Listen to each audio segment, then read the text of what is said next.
Good afternoon, and welcome to the Institute for Strategic Policy Solutions.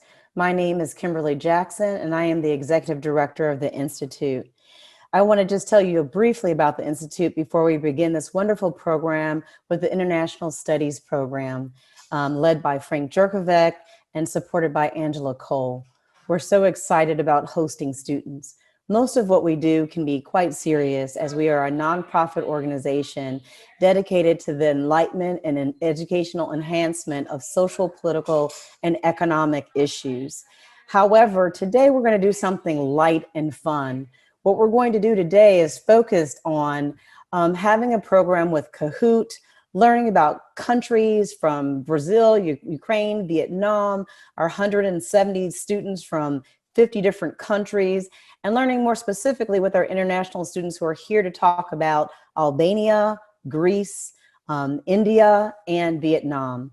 We're so excited to have students Elena Rami, one of our students who cannot be with us but sent a video, Tina Tawaji, and finally, we're going to have VFAM. So with that, I just want to say thank you for learning a little bit about the Institute, sharing this afternoon with us. We have some gift cards available for you, and we have some interesting programming coming up. If you know a veteran near you, we have a program with Congressman Charlie Crist and Congressman Gus Bilirakis, and we'll have a most important discussion with challenges in the criminal justice reform later on in this month. So with that, thank you, Elena, and we welcome your presentation.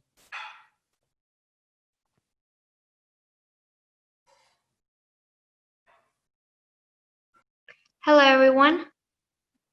Today I'm going to talk about Albania and Greece. I was originally from Albania and Greece. I lived in Greece and I was born in Greece.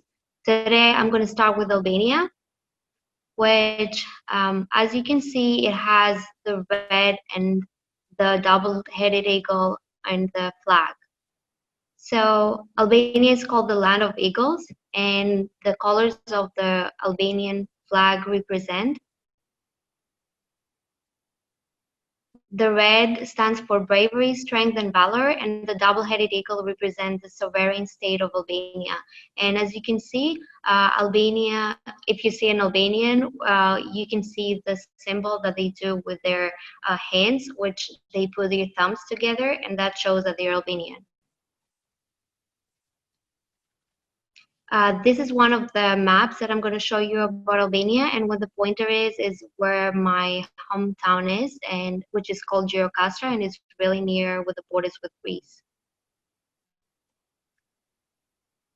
Some interesting facts about Albania: the location. Both Albania and Greece are located in the southern Europe, and Albania has its neighbor countries, Greece, Montenegro, Macedonia, the Ionian and Adriatic Sea on the east.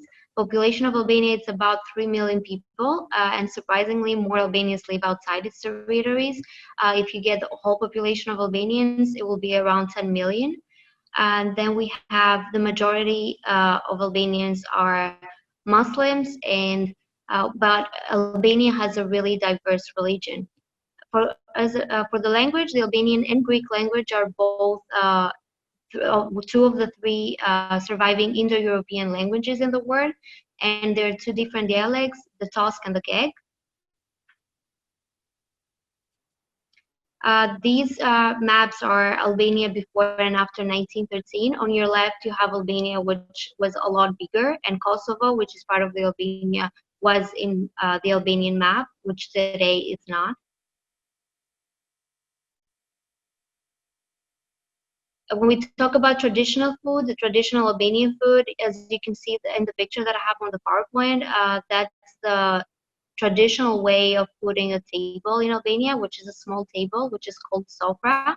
And Albanians are known for the meat dishes, the pies, the dairy, and lots of bread. And some of the pictures that I have on the traditional food include the pies, which are known usually in the Balkans. We have spanakopita in Greece, which is in Albania called burek. One interesting food which look like the cookies are in the middle on the bottom are called balakumi in Albania, and they're usually more famous for making them in in a specific city down in Tirana for the first day of the spring. Some interesting information that only an Albanian knows is that Albania never lets you pay when you go for coffee or when you sit in a table with them. So don't try to just pay for yourself because Albanians will get offended. The public transportation does not have fixed hours of operation, especially in rural areas. And police can stop you for no reason, and which is something really interesting. When I came here for the first time, I saw that police doesn't stop you for no reason. And in Albania, that happens. So thank you everybody for taking participating in the PowerPoint for Albania and parliamentary days in Albania. Thank you.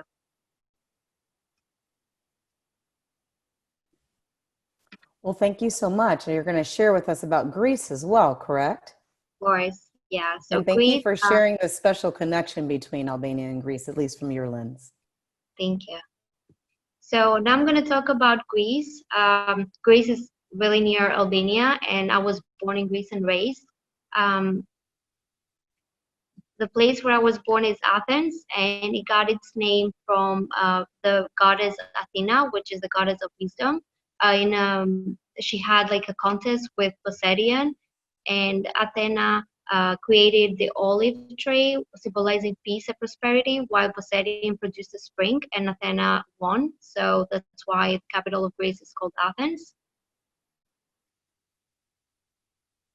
Quick facts about Greece. There are more than 2,000 islands in Greece. Acropolis was a runner-up for the new seven wonders of the world. And democracy, as everybody of you know from humanities, it's where it originated.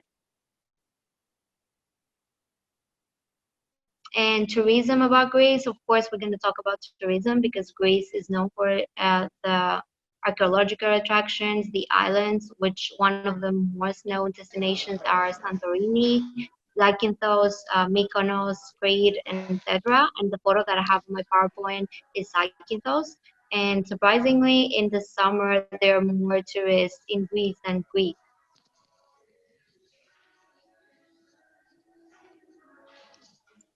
When we talk about Greek food, which everybody knows the Greek gyros, the Greek food is a Mediterranean diet, very healthy and is more focused on olive oil, seafood, vegetables.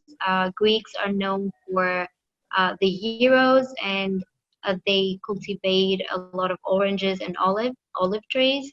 And the biggest meal in Greece is lunch, as in Albania as well, and it's usually more in the Balkans. Some of the food that are included in my photos are tzatziki, which is one of the ingredients in the gyros. We have the Eastern bread. We have the Greek salad, which everybody knows, moussaka, galaktokopita, which is a pie made with milk. And then lastly, we have melomakarona and kurabiye, which are made for in the Christmas time. And some interesting fact about Greek and Greeks. If you go to Greece, you have to go to Bouzoukia. Greeks are known for being a culture that love life and love to celebrate a lot, which Albanians don't, and they're so near each other, and that's really interesting. Greeks are very superstitious. For example, if you're born on a Saturday, usually they connect that to don't having good luck or don't giving good luck to other people. And as I've stated in my PowerPoint, when someone compliments you, Greek people compliment you, they say tup tu, and it looks like they spit on you. They don't, but it looks like that so they don't put the evil eye on you. And I'm sure some of you know, if you know Greeks, they use the word malaka more than any other word, and they can don't be offended about that because in Greece it's really common to say to each other that word. So thank you everyone for participating in this presentation, and I hope you like both my presentations and learned something about Albania and Greece. Hi, we are going to move on to the other programs, but since we had one question that I just thought was so interesting, Elena, and perhaps you can respond to, I hope I'm not saying your name wrong, Lily, that Albanian food looks delicious, and there are some of the names seem to be the same as Turkish. Do you know anything about why the names would be similar? Yeah, so like for example, baklava is one of the sweets that they're Turkish. So Albania was under the influence of the Ottoman Empire for 500 years. So of course they have so many things related to each other about words like we say Nigeria. There's a lot of words in Albanian that come from Turkish and a lot of dishes from Turkish. And I have a friend which actually come from Turkey, and when we talk about like traditional things or food and words, we see that we have a lot of similarities, but because of the Ottoman Empire. Nice. I have one other question that before we put the presentation by Tina from on India, how do you believe that you've been received as an SPC student? Are there any challenges or joys you want to share about your transition here? In the introduction, I didn't get to share about the fact that embassies are closed and people cannot get the visas that they once had to come and integrate into our schools. So I just wanted your thoughts, if you would share with our SPC students that are on, about how it feels to be an international student, particularly at SPC during this time. So I have a lot of friends from Albania that are international students as me, and I really like that we connect with each other because we both came from the same country and we know the traditions and we know how things work in Albania and how things work here.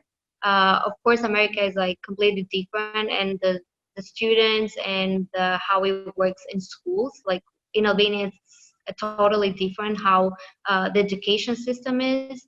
And for me, for example, I'm really grateful that I did my high school in Albania because it gave me a lot of base when I came here, so things are more easier for me to understand and to have more information about the Greek culture, which helped me in humanities, for example, or for mathematics.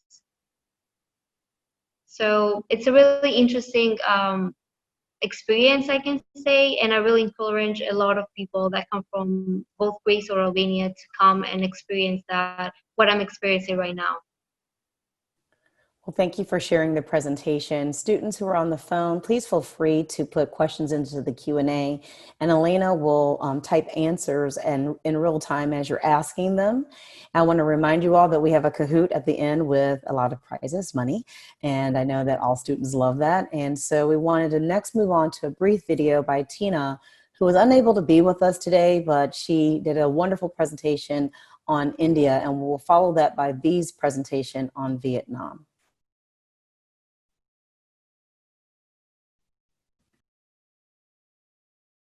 Good evening, everyone. My name is Tina Tejwani, and I am a former international student from Mumbai, India. And I am here to speak about my country, India. This is the map of India, and it is surrounded by countries like China, Pakistan, Myanmar, Bangladesh. Also, if you look down south, there is a country called Sri Lanka, which looks like an island, and we are surrounded by water as well. Bay of Bengal, Indian Ocean, Arabian Sea. The Republic of India is also known as Bharat. The Indian term of it is Bharat. And its name derives from the river called Indus River. It is the fastest growing economy, and as you see, a large population. This is the flag of India. It's also known as the Tiranga, which means the three colors. It has saffron, white, and green. And it has a chakra in the middle, which is a blue colored wheel. And you can read a little bit about the flag description.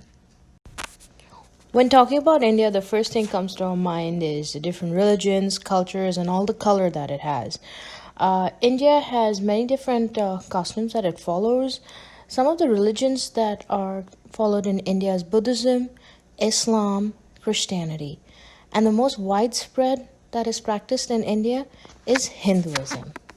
I'm going to talk about Mumbai and its street food, which is also known as Bombay. We have many different kinds of street foods, from dosas, Chinese, American.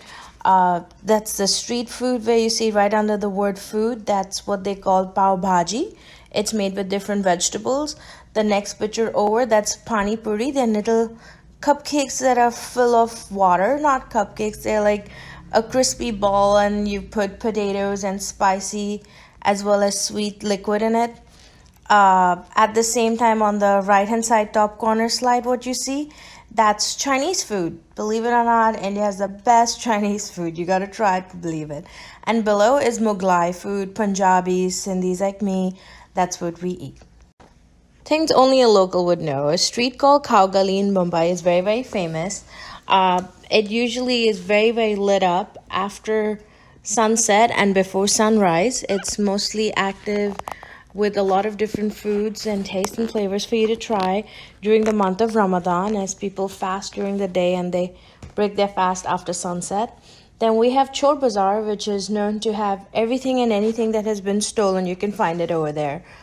At the same time, we have a place called Dharavi, which is the biggest slums in Bombay.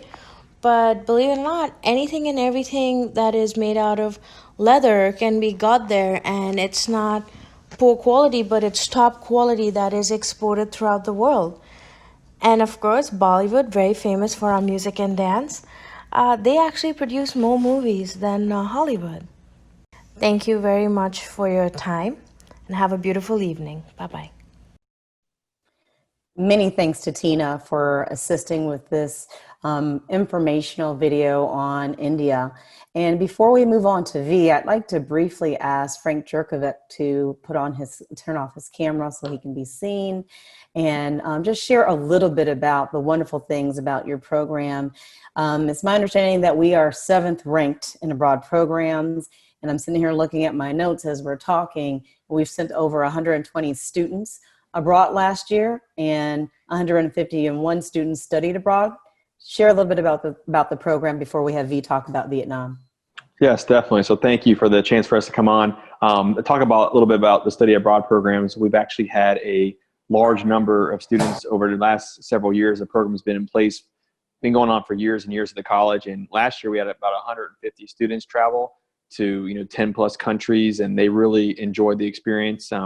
While international students that come and study with us, they bring a lot of culture and diversity to us, and we're able to have them in the classroom and listen to them today, and as well as interact with them and every day as students and faculty and staff. But the actual study abroad component, which allows students that are maybe U.S. or international students that want to travel and get college credits, they have that opportunity to be able to go with a SPC faculty member, head over to a country, learn about that country, as well as get SPC credits. So the great thing is they're able to travel in a safe environment with their instructor, but as well be able to get SPC credits in, for example, Italy, humanities. There's humanities all around the country of Italy, this with the art, history, and everything.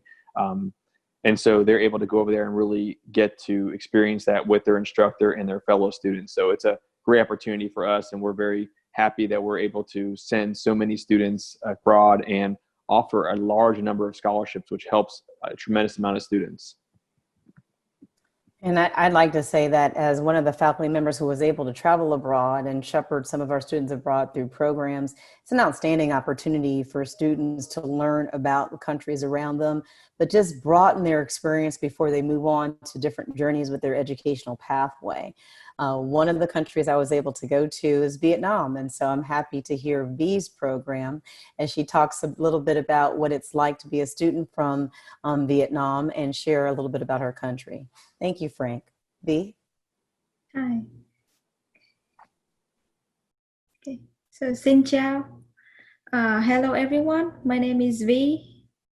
I am from Vietnam, so today I'm going to introduce you some information about my country. So first of all is, where is Vietnam in the map? So Vietnam is located on the southern and eastern portion of the Indo-Chinese Peninsula and belong to Southeast Asia. It's bordered to China, Laos, and Cambodia. The eastern part is facing to the South Chinese Sea. And about our flag. So it was officially adopted on November 30th in 1955 So as you can see that our flag is really simple, with the main color is red and a star in the middle. So the gold five-pointed star symbolizes the five groups of workers in the building of socialism: intellectual, peasants, soldier, workers, and youth. So while the red symbolizes the Fluxus and the revolutionary struggle. So one of our oldest and famous costume is called áo dài. The áo dài is a Vietnamese national garment. It's worn by both sex, but now most commonly worn by women. So in its current form, it is long, split tunic dress worn over trouser. So áo translate as shirt. Dài means long. Obviously, you can see it's a long shirt. So if you come to my country, it is normal to see people wear áo dài in the street, even in not special occasion, because some of our high school, they require girl student wear like white áo dài in every Monday or every day as a uniform. And we also wear it in a wedding for marriage couple.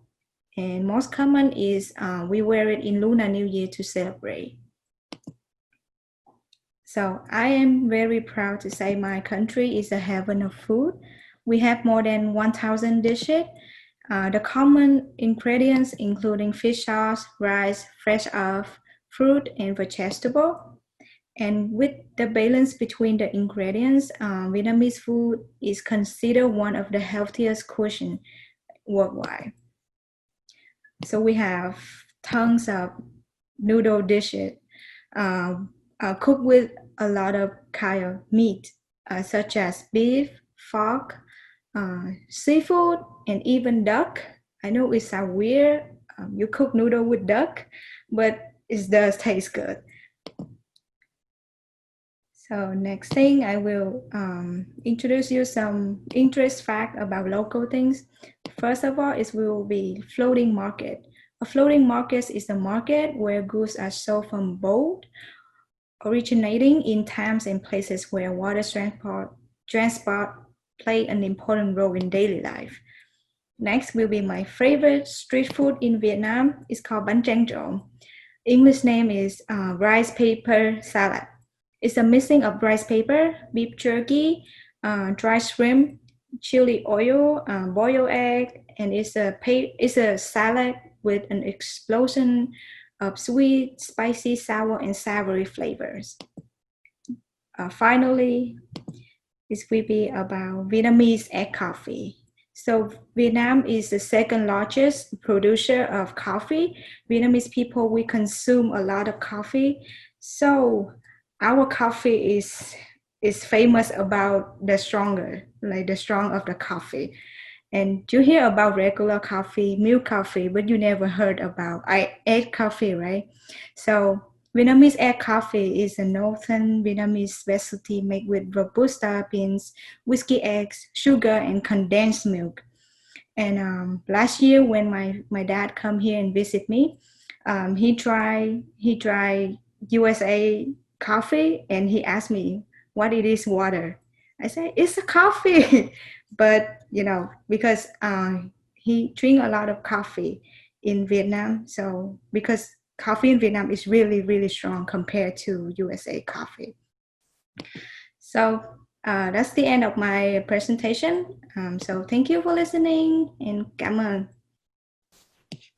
So V, as you were talking, I had just a couple of thoughts about questions. I know there might be some more questions in the chat.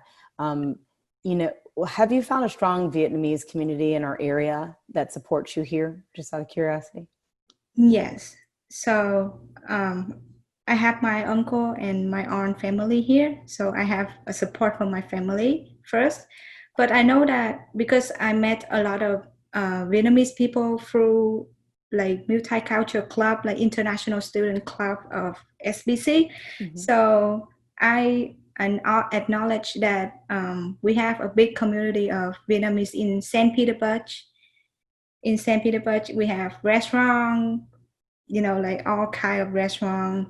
So whenever I feel I want Vietnamese food, I can run there and grab some, yes, and I have some Vietnamese friends as well, and they live there. So What would you say to other students about how they could better support SPC international students?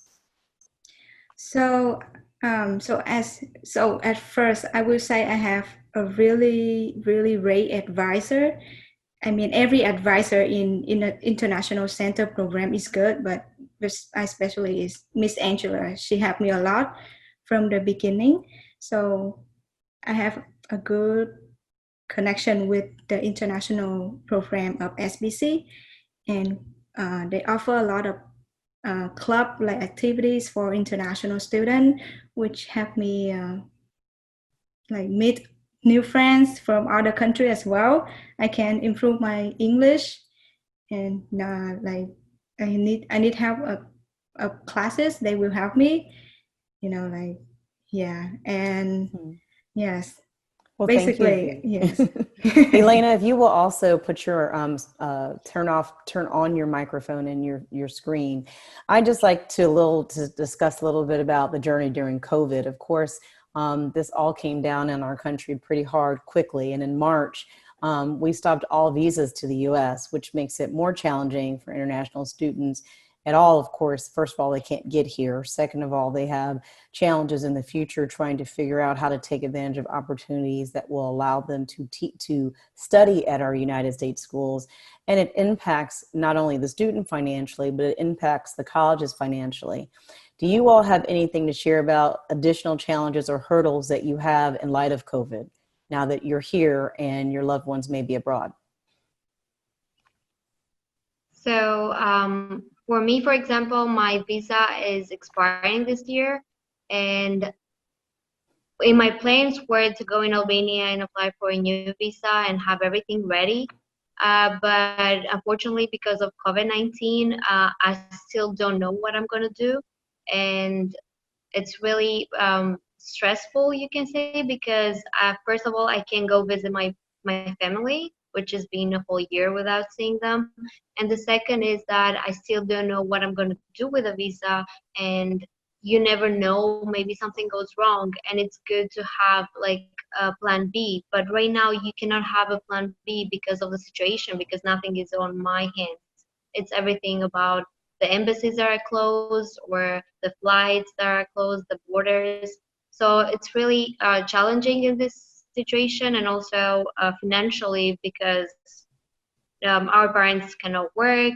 They weren't working for these 2 months, and it really impacts international students and their families back home. Thank you for sharing that. That was very eloquent and well said. Of course, there are a lot of challenges, and when we think about the many different students we have, some from so many countries, and everyone being here in our community to support you all, I just want to say, as a small part of SPC, you do have a strong group of faculty members who are very grateful that you're here to diversify our community and teach us a little bit more. V, do you have anything to add before we do the Kahoot? I just say that like online event of SBC is helped me a lot too, because I don't have any much thing to do during the quarantine. But we offer a lot of online event like trivia, Kahoot question, which is good for students to, like have something to do with their time. So yeah, it's helped me entertain something too. Well, I'm so grateful for that. And with that, I'd like to introduce Angela. And so, Angela, if you don't mind sharing who you are and how you support these students and the wonderful game that you're having that we're about to play. Hello, everyone. My name is Angela Call, and I am the International Student Advisor. So when they come to the U.S., I'm the person who greets them. We also have two other team members, Ralph and Irene, at the Gibbs campus. And Ralph also does the International English IEP, Intensive English Program at the Epicenter for those students. So we greet the international students and guide them through the American education system and point them in the right direction. We try to do activities, as V said, to help the international students integrate and make friends and find study groups. So that is what I do. And now we are going to have the Kahoot quiz. So be sure to stick around to the very end, because if you answer the questions correctly, the top 3 winners will receive Amazon gift cards. So that is very exciting that my boss, Frank Jerkovich, has found money in the budget to have these Amazon gift cards. So if we could have the Kahoot quiz information up, so that students, what you're going to do is when you see the Kahoot information, so you can log on with a computer at www.kahoot.it, or with your cell phone with the Kahoot app. You are then, once you get the Kahoot open, you will log in with the PIN number 3843109. So we will give you about 2 minutes. It's 3:31. Angela, Yes. make sure they log in with their student email. Yes. If you are an SPC student, please log in with your SPC student email so that we know who you are. Or with your, if you are not an SPC student, you can still play with your name. Yeah, with your name, exactly. And I was to say, if your email can't fit in there, your live SPC email, just put as much as you can in there so we can kind of track you that way. Yes, because we want to give you those gift cards. We had a program earlier this year where we gave away gift cards as well. And, you know, you think, you know, Amazon cards, they're just a small gesture, but they're just such a also welcome gesture. So thank you, students, for signing up for the Kahoot. And we hope good luck for you getting these wonderful little Amazon treats. And so the questions from the Kahoot are going to be pulled from the wonderful presentations that Elena, V, and Tina that you have just heard. So I hope you were paying attention to their presentations. And if not, just give it your best guess. And also I want to add, Kahoot's kind of interesting if you've ever played. It's also the speed of how quickly you answer the question will elevate your score. So if you answer those questions correctly and quickly, you will move up the rankings as we go through the score. So make sure you answer them quickly and correctly. Thank you, Frank. So we have about 9 participants, 9 players so far. We'll give it a few more seconds to see if we get any more players logging in. There's 10 players now. 11. And who doesn't want a chance to win an Amazon gift card? And you can, I'm sure there's many things that you would like to purchase for your summer break or even for the fall coming up. Oh, we lost somebody. We had 11 and now we're down to 10. Let's see if we get 11 back again. And if not, let's get started so they can win some money. Yes. They'll log on. Okay. We don't want to lose anyone. Yes. So here we go. If we can have the questions to begin. All right. So we have about 3 questions from each presentation. What does the shape of Vietnam's outline on the map look like? What does the shape of Vietnam's outline on the map look like? Did it look like a letter O, or the letter C, the letter S, or the letter V? And the correct answer is the letter S. So we had 4 people answer correctly. So even if you don't know, watch the countdown so that you can see how much time you have left to answer. So can we get the next slide? Okay, so here you can see the map of Vietnam, and you can see it is S-shaped. It is the tan colored, that is the Vietnam. And it is all along the coast and offering beautiful Vietnamese beaches. Okay, for our next question, Greeks are known for what? Greeks are known for what? Gyro, pita, pizza, or steak and cheese? What are the Greeks known for? Yummy food. And here we have, okay, so we had 10 people answer, and gyro is the correct answer. And a little bit of information about gyro.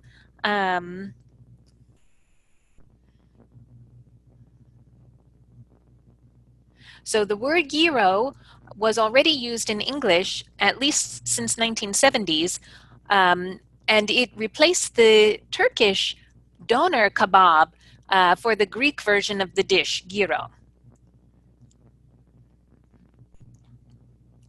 What is the most popular Vietnamese dish in the USA? What is the most popular Vietnamese dish in the USA? Is it banh mi? Is it spring rolls? Is it a hamburger or pho? What do you think the most popular Vietnamese dish in the USA is?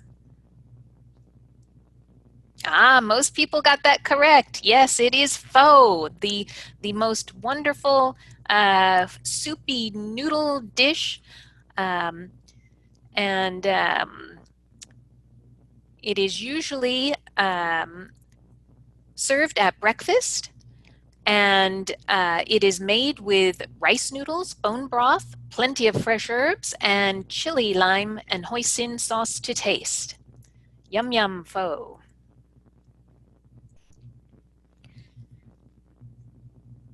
Which is the largest meal for Greeks? Is it lunch, dinner, breakfast, or do Greeks always eat large meals? What do you think the largest meal for Greeks?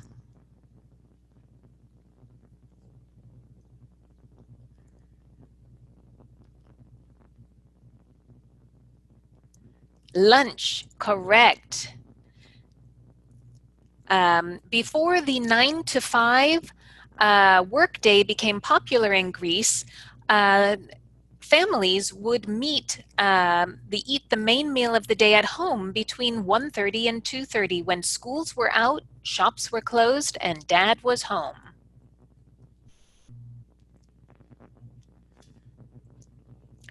A common way to say hello in India.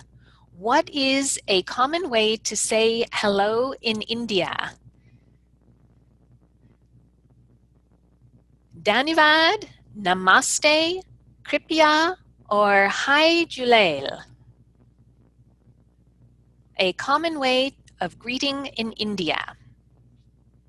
And most people got that correct. It is Namaste. And it can be used to say hello or goodbye usually with a slight bow and your hands pressed together and palms touching, fingers pointing upward. It means I bow to the divine in you. Are there more Albanians inside or outside the country? Or do you think it's about the same? Are there more Albanians inside or outside Albania, or do you think it's about the same?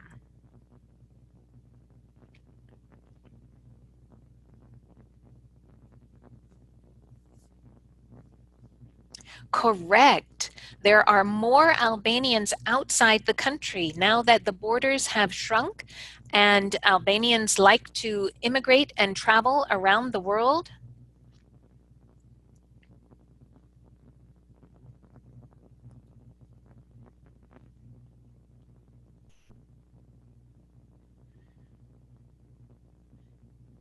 And many Albanians live outside. Okay, and where is Elena's hometown located? So at the end of her presentation, you saw the picture of her home. Is it located in the south, the north, the east or the west? Where is Elena's hometown located?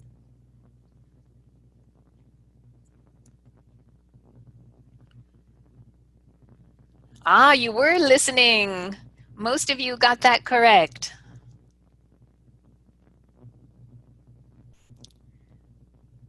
Elena's hometown, called Gyro, is located in the south of Albania, near the border with Greece. And it is one of the UNESCO World Heritage Sites. Very beautiful. How many dialects are there in the Albanian language? Are there 3, 4, 2, or none? Let's see how many of you remember what Elena said about dialects.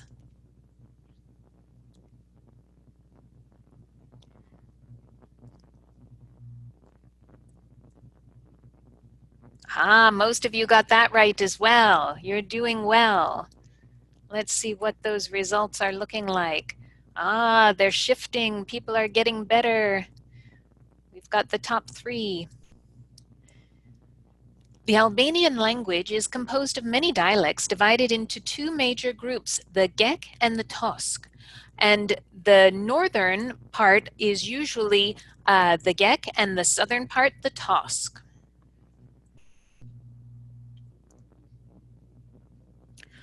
What is the common language spoken in Mumbai? What is the common language spoken in Mumbai, in India? Is it Odia, Bengali, Marathi, or Hindi? What is the common language spoken in Mumbai? Ah, most everyone got that correct. You were all paying good attention to the speakers. And Hindi is a common language of Mumbai, also known as Bombay, and it is spoken in the slang which is unique to the city. Vietnam is the world's what producer of coffee? Vietnam is the world's what producer of coffee? The largest, the second largest, the third, or the fourth largest? And remember, that Vietnamese coffee is strong, not like the American coffee. Correct, second. So Vietnam is the world's second largest exporter of coffee. And they produce 90 to 95% of the production is exported, bringing in billions of dollars in revenue to Vietnam every year. What is the blue wheel called on the Indian flag? What is the blue wheel called on the Indian flag? Is it the Chambal, the Ashoka Chakra, I don't know, or the Yarlung Tsengpo? What is the blue wheel called on the Indian flag? It is the Ashoka Chakra.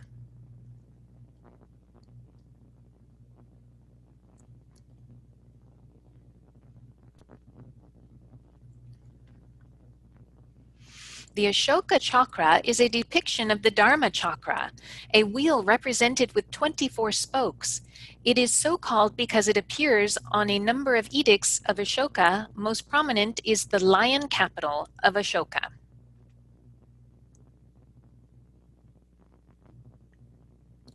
Greece has more than how many islands?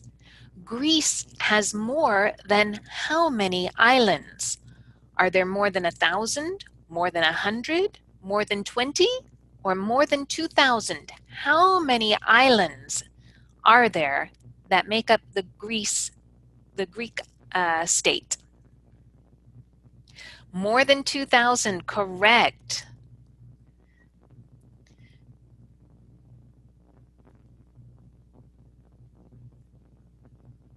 So Greece has a total of 2,000 islands, but only 168 are inhabited. Most of them are located in the Aegean, between the mainland and Turkey.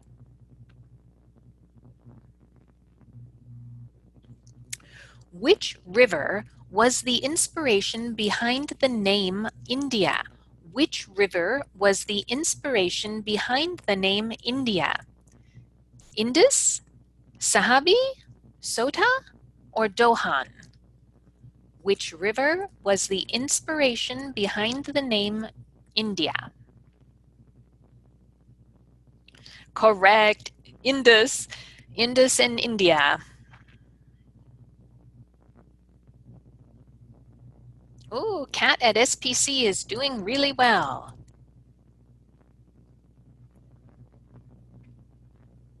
So the Indus River, also called the Sidhu, is one of the longest rivers in Asia. It flows through China, India, and Pakistan.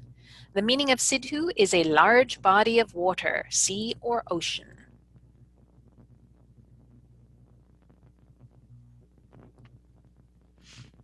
And that is it. So A, Nelso 22 is third, A, D, Rap 2 is second, and Cat at SPC is number 1.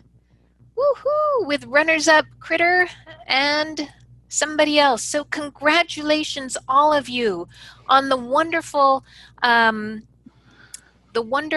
job you did on answering those questions and really listening to our speakers today.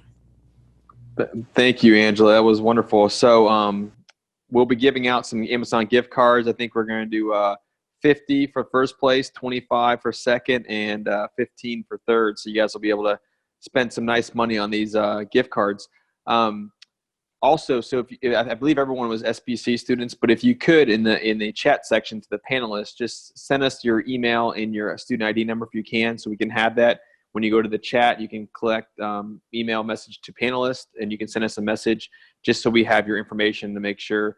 I know some of you didn't use your email addresses from the college, so I want to make sure we have the right one on file. So thank you very much for Angela and Dr. Jackson. We appreciate you being able to be part of this, and the students as well. So we'll go ahead and send those gift cards to you out probably by tomorrow morning sometime. So I also want to just say thank you all for partnering. This was supposed to be light and informative and a way to engage with students. We will have this digitized properly, and we will place it on our website and also share it with the International Studies program. I want to thank Angela for her very hard work in supporting the students and getting this program together. I'd also like to thank Frank for working with us just to do something different with student engagement. As we continue through this COVID crisis, it's important for us to try to engage and try different modalities and platforms to let us know a little bit more about one another while we have the time really to learn about one another. I would really suggest that you take full advantage, if you're a student, of the International Studies program. I have gone with students who have traveled the world and students who they were on that plane for the first time. It's outstanding to see how they grow and change when they interact not only with their peers who might be diverse in race and economics and geography, but also internationally, and what it feels like on the other side after they've learned so much from an abroad program. It really just expands who you are as a human being. So I wanted to say thank you, of course, to Elena and V for sharing about their countries and answering questions that can sometimes be intimate. We wish you well, Elena, and thank you for sharing that really personal information. And we have a short video, I believe, that we'd like to share from one of the other departments that we said that we would highlight. After the video, we're going to end the program. Again, on behalf of the Institute for Strategic Policy Solutions, I want to thank you. I would be remiss if not mentioning that Jacqueline Shuett, our program coordinator, who has done so many programs for ISPS, will be retiring. So I want to give her her last applause, as this is the final program that she's doing, and thank her for her tireless work. And I would also like to thank Sharon Panov, who is our administrative assistant and who works tirelessly to make sure that we all keep everything running. So have a wonderful summer. Share this video with other people and enjoy the last bit of it. Take care.